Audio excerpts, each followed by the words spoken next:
Assalamualaikum warahmatullahi wabarakatuh. Teman-teman sekalian yang saya hormati, dalam kesempatan kali ini saya ingin menyampaikan beberapa contoh soal bagi Anda yang mau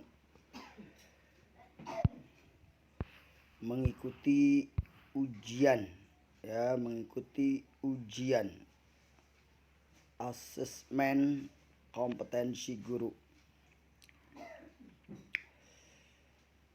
Pertanyaan yang pertama,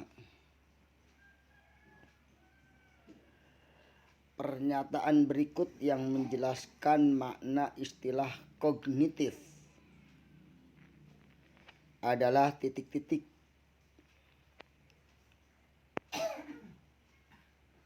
A.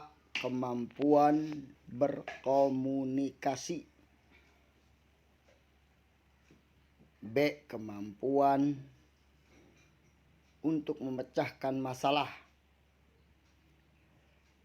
C. Kemampuan berinteraksi.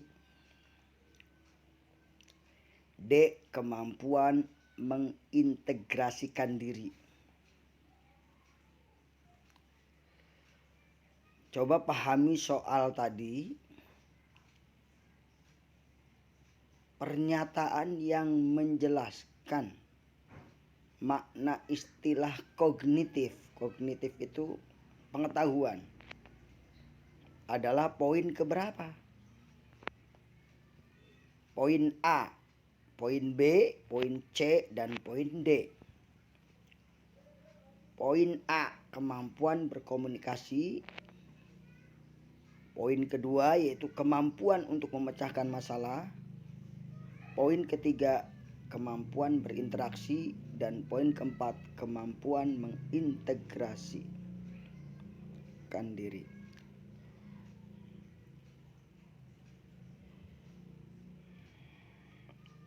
Kognitif ini hubungannya dengan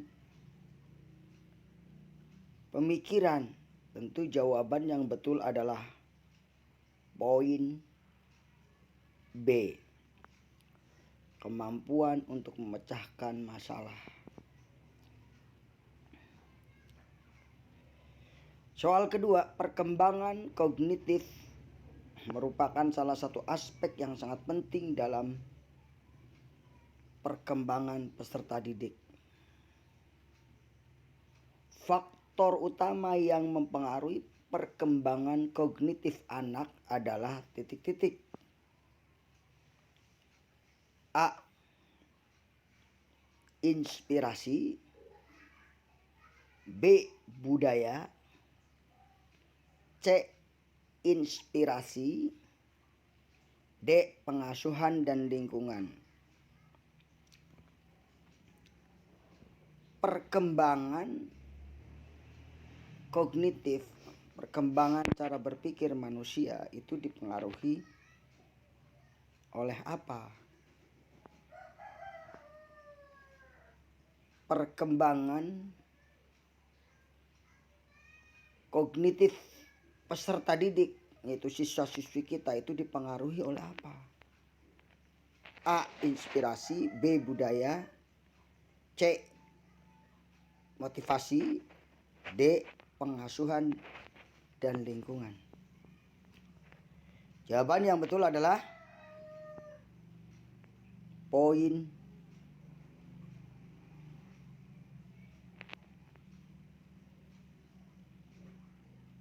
keberapa? Poin keempat, yaitu pengasuhan dan lingkungan.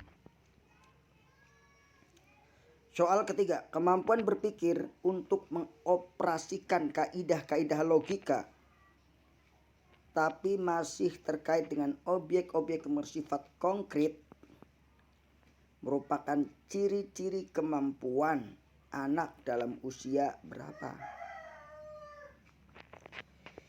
Jadi kemampuan berpikir mengoperasikan kaidah-kaidah logika tapi yang sifatnya konkret Umur berapa? A 0 sampai 2 tahun, B 2 tahun sampai 7 tahun, C 7 tahun sampai 11 tahun atau 12 tahun, D 11 tahun sampai 14 tahun. Jawaban yang benar adalah C.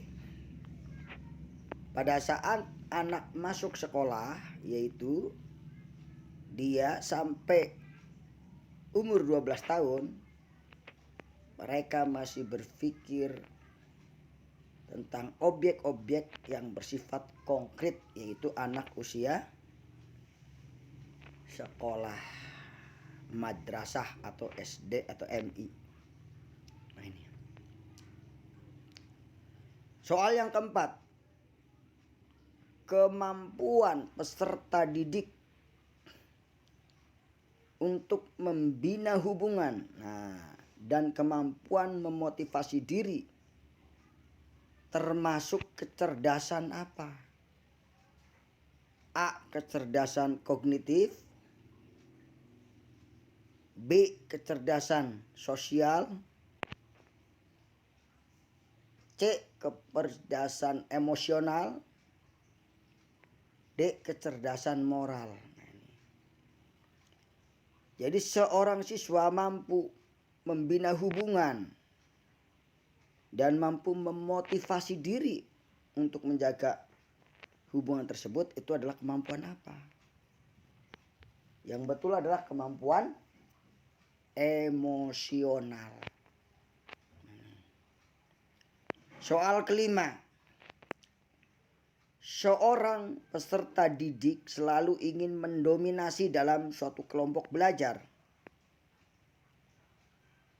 Dia tidak memberi kesempatan anggota lainnya untuk mengemukakan pendapat. Jika teman lainnya memimpin dan mengendalikan jalannya diskusi, ia memisahkan diri dan cenderung belajar sendiri. Nah, peserta yang seperti itu, peserta didik tersebut mengalami masalah dalam perkembangan apa? A. Perkembangan sosial emosional, B. Perkembangan kognitif, C. Perkembangan moral, D. Perkembangan spiritual. Jawabannya adalah perkembangan sosial dan emosional. Jadi seorang peserta didik inginnya menang sendiri. Jika teman yang lainnya memimpin jalannya diskusi, dia memisahkan diri. Nah, dia cenderung belajar sendiri, nggak mau bareng-bareng. Ini dia mengalami masalah sosial dan emosional. Soal ke-6. Peserta didik telah memiliki moralitas benar-benar diinternalisasikan dan tidak didasarkan pada standar-standar orang lain. Dia mengenal tindakan moral alternatif, menjajaki pilihan-pilihan, dan kemudian memutuskan berdasarkan suatu kode moral pribadi. Hal ini merupakan perilaku moral spiritual pada tahap apa? Jadi kita harus tahu tahapan-tahapan moral spiritual. Yaitu A. Penalaran pasca konvensional, B. Penalaran konvensional, C. Penalaran prakonvensional, D. Penalaran interkonvensional. Nah, bagi kita yang tidak paham, tentu kita tidak bisa menjawabnya. Tetapi dengan memahami soal ini, ternyata kita difahamkan bahwa tahapan-tahapan dalam perilaku spiritual adalah A. ya, yang pertama. Jadi penalaran pasca konvensional. Baik, kita lanjutkan pada soal berikutnya, yaitu soal ketujuh. Memaksimalkan kegiatan ekstrakurikuler, melakukan rekreasi dengan guru, dan melakukan kegiatan informal lainnya memiliki fungsi untuk mengatasi kesulitan belajar dalam hal apa?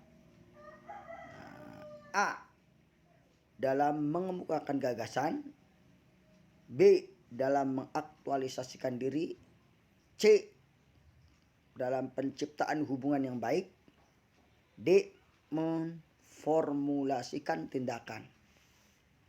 Jadi kegiatan ekstrakurikuler, melakukan rekreasi dengan guru, dan melakukan kegiatan informal dengan guru sama dengan rekreasi tadi. Ini untuk mengatasi kesulitan apa? Yaitu A. Mengemukakan gagasan. Dengan bersama rekreasi, mereka akan mudah mengemukakan gagasan. Atau ide-ide akan muncul. Soal yang ke-8. Seorang peserta didik mampu mendengarkan informasi yang disampaikan oleh guru. Tetapi saat ditanya, dia tidak ngerti. Tidak tahu apa yang ia dengar. Peserta didik tersebut mengalami kesulitan gangguan belajar dalam hal apa? A. Kesulitan akademis. B. Gangguan simbolik. C. Gangguan non-simbolik. D. Gangguan sosial. Jadi seorang peserta didik, dia mampu mendengar informasi yang disampaikan guru. Tetapi saat ditanya, tidak mengerti apa yang ia dengar. Ini menunjukkan bahwa ada gangguan belajar dalam hal simbolik. Nah, ini. Yang ke-9, soal yang ke-9. Teori ini memandang belajar sebagai hasil dari pembentukan hubungan antara rangsangan dari luar, stimulus, dan balasan dari siswa, respon yang diamati. Semakin sering hubungan antara rangsangan dan balasan terjadi, maka akan semakin kuatlah hubungan keduanya. Love of Eckert.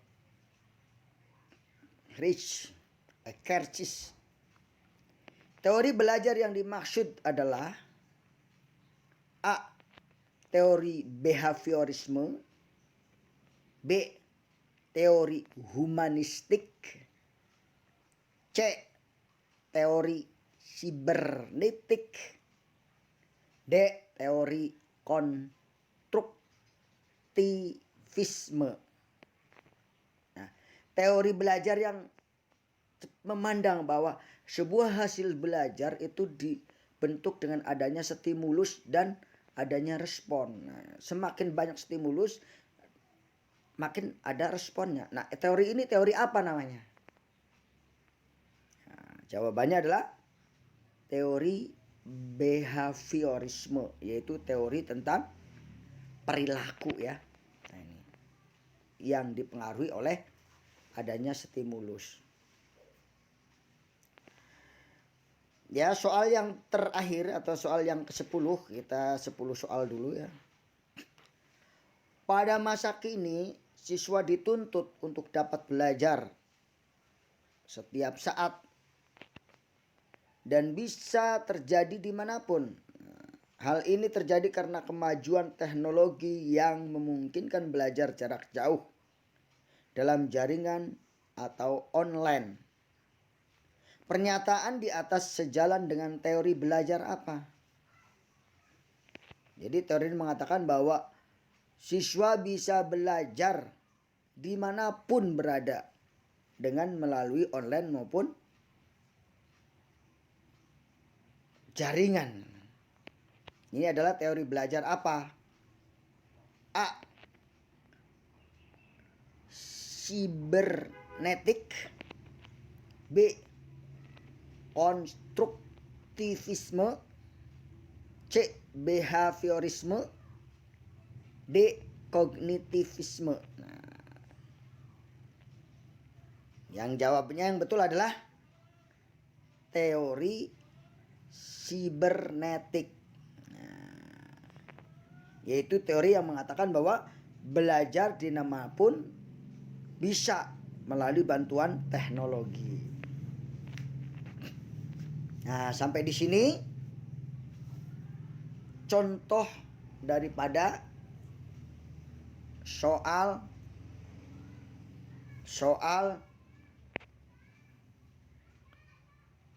asesmen kompetensi